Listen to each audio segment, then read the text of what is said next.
12 ফেব্রুয়ারি জাতীয় নির্বাচনের ভোট প্রদানের নিমিত্তে সারা দেশের ন্যায় বা খাগড়াছড়ি আসনের তরুণ সমাজ ও নতুন ভোটাররা অধীর অপেক্ষায় রয়েছে।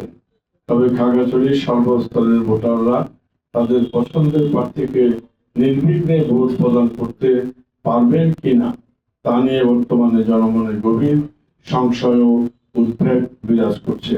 খাগড়াছড়ি আসনের 203টি ভোট কেন্দ্রের মধ্যে বর্তমানে 121টি কেন্দ্র ঝুঁকিপূর্ণ ও 68টি কেন্দ্র অধিক ঝুঁকিপূর্ণ রেড মার্ক হিসাবে চিহ্নিত হয়েছে। আইন শৃঙ্খলা রক্ষাকারী বাহিনী ও রাষ্ট্রীয় গোয়েন্দা সংস্থাগুলোর মাঠ পর্যায়ের তথ্যে উঠে আসা এই উদ্বেগজনক বাস্তবতা সাধারণ ভোটারদের মধ্যে নিরাপত্তাহীনতা সৃষ্টি করেছে।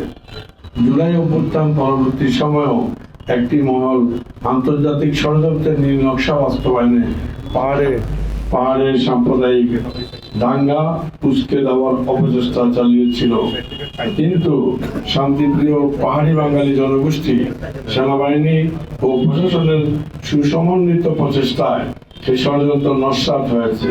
ফলে তারা এখন নির্বাচনের দিনটিকে অস্থিতিশীল করার নতুন চক আঁকছে।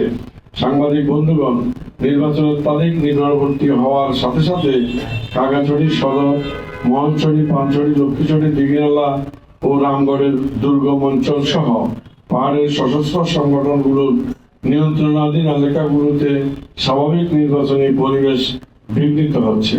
সশস্ত্র সংগঠনগুলো ভোটারদের সুনির্দিষ্ট স্বতন্ত্র প্রার্থীর পক্ষে ভোটদানে বাধ্য করতে শারীরিক অত্যাচার ও আর্থিক দণ্ডের ভয় দেখাচ্ছে।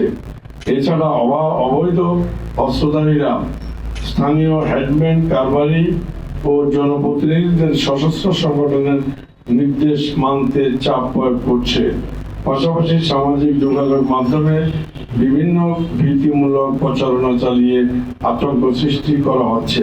খাগড়াছড়ির পাহাড়ি ও বাঙালি জনগোষ্ঠী ঐতিহাসিকভাবে শান্তিপ্রিয় এবং তারা গণতান্ত্রিক মূল্যবোধে বিশ্বাসী।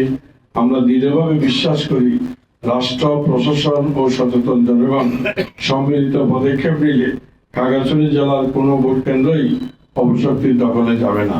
এর মধ্যে দিয়ে খাগড়াছড়িতে একটি অবাধ, সুষ্ঠু ও শান্তিপূর্ণ নির্বাচন নিশ্চিত করতে হবে। এটাই জনগণের প্রত্যাশা ও আমাদের দাবি।